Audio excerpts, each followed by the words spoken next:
নমস্কার বন্ধুরা, ভক্তিমূলক কথা চ্যানেলে জানাই আপনাদের স্বাগত। ভারতীয় দর্শনশাস্ত্র এবং বিভিন্ন দেবদেবীর পূজা অর্চনা পদ্ধতি এই চ্যানেলের মূল আলোচনার বিষয়বস্তু। বন্ধুরা, আপনারা কি জানেন যে ঈশ্বর সর্বদাই আমাদের আশেপাশে রয়েছেন? তিনি নানাভাবে আমাদের সাথে সম্পর্ক গড়েন, কিন্তু এত কিছু হওয়ার পরেও আমরা ঈশ্বরের অনুভূতি করতে পারি না। অনেক পুজো পাঠ করার পরেও যখন কোনো ভক্ত ঈশ্বরের দেখা পায় না, তখন সে নিরাশ হয়ে যায়। আর এর পেছনে সবথেকে বড় কারণ হলো আমাদের কিছু সূক্ষ্ম কথা বা সংকেতের ব্যাপারে কোনো বোধই নেই, যা আসলে ঈশ্বরের সংকেত হয়। এমন কোনো মানুষ নেই যে এখনো পর্যন্ত ঈশ্বরের কোনো সংকেত পাননি, কিন্তু এই সংকেতগুলো না বোঝার ফলে আমাদের সম্পর্ক ঈশ্বরের সাথে হয়ই না। তাই আজকের ভিডিওতে বন্ধুরা এমন 5টি সংকেতের কথা বলবো। যদি এই 5টি সংকেতের মধ্যে যে কোনো একটি আপনাদের সাথে ঘটে, তাহলে ভাববেন আপনারা খুবই ভাগ্যশালী। ঈশ্বরের অসীম কৃপা আপনার ওপর রয়েছে। তাই এই সংকেতগুলি পেলে ঈশ্বরের নাম বা পুজো পাঠ করা আরও বাড়িয়ে দিন। তবে বিস্তারিত আলোচনার আগে আপনি যদি চ্যানেলে নতুন হয়ে থাকেন, তাহলে এই ধরনের আরও ভিডিও পাওয়ার জন্য চ্যানেলটিকে অবশ্যই সাবস্ক্রাইব করে রাখবেন। আর ভিডিওটি দেখে যদি সমৃদ্ধ হন, তাহলে অবশ্যই ভিডিওটিতে একটি লাইক এবং পারলে আপনজনের মধ্যেও শেয়ার করে দেবেন। চলুন এবার বিস্তারিত আলোচনা করা যাক।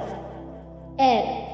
যদি হঠাৎই আপনার হৃদয়ে করুণা বেড়ে যায়, অসহায় মানুষ এবং পশু পাখি দেখলেই আপনার হৃদয় কেঁদে ওঠে এবং বারবার তাদের জন্য কিছু করতে ইচ্ছা করে, তো ভাববেন আপনার আশেপাশে কোনো ঈশ্বরীয় ঊর্জা রয়েছে, যার প্রভাবে আপনার ভেতরের সমস্ত নেগেটিভ ঊর্জা বাইরে বেরিয়ে গেছে আর আপনার হৃদয়ে করুণার আবেগ রয়েছে। 2. ভবিষ্যতের কোনো ঘটনা আগে থেকেই জেনে নেওয়া। বন্ধুরা, আমাদের দুটো মন আছে, একটি হলো চেতন মন আর একটি হলো অবচেতন মন। চেতন মন যখন আমরা জেগে থাকি তখনই সক্রিয় থাকে, আর অবচেতন মন সর্বদাই সক্রিয় থাকে। নিদ্রা অবস্থায় যখন আমরা স্বপ্ন দেখি, তখন এই অবচেতন মনই আমাদের স্বপ্ন দেখায়। যখন কোনো ব্যক্তি ঈশ্বরের চিন্তা করে, নাম জপ করে, তখন তার অবচেতন মনের সমস্ত ব্রহ্মাণ্ডের সাথে থাকা ঈশ্বরের ঊর্জার সাথে সম্পর্ক জুড়ে যায়, আর সে ভবিষ্যতে হওয়ার ঘটনা আগে থেকেই জানতে শুরু করে। 3. স্বপ্নে দেবদেবীর দর্শন। বন্ধুরা, আমরা জন্ম নিয়েই ঈশ্বরকে ভুলে যাই, কিন্তু তিনি কখনো ভোলেন না। তাই যখন আমরা কিছু খারাপ করি বা যদি তিনি আমাদের কিছু বলতে চান, তিনি স্বপ্নে এসে আমাদের দর্শন দেন। 4. ঈশ্বরের দর্শন মাত্রই ঈশ্বরের নাম কীর্তনে আপনার চোখে জল আসা। এর কারণ হলো বন্ধুরা, আমরা জন্ম জন্ম ধরে যার ভক্তি করছি তার স্মৃতি আমাদের অবচেতন মনে রয়েছে।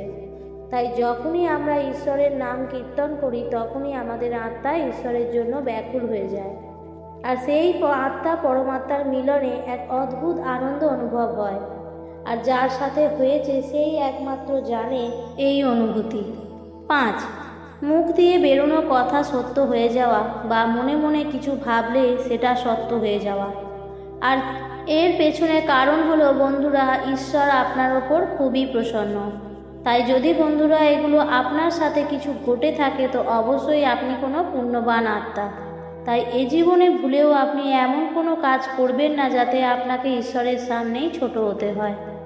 জীবনে সুখ দুঃখ তো আসবেই, কারণ এটা হচ্ছে আমাদের পরীক্ষার জায়গা, আর পরীক্ষায় পাস করলেই অনন্ত ফল পাওয়া যায়, যা আপনি কল্পনাও করতে পারবেন না।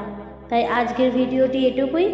ভিডিওটি দেখে যদি ভালো লাগে, তাহলে এ ধরনের আরও ভিডিও পাওয়ার জন্য অবশ্যই চ্যানেলটিকে সাবস্ক্রাইব করে রাখবেন।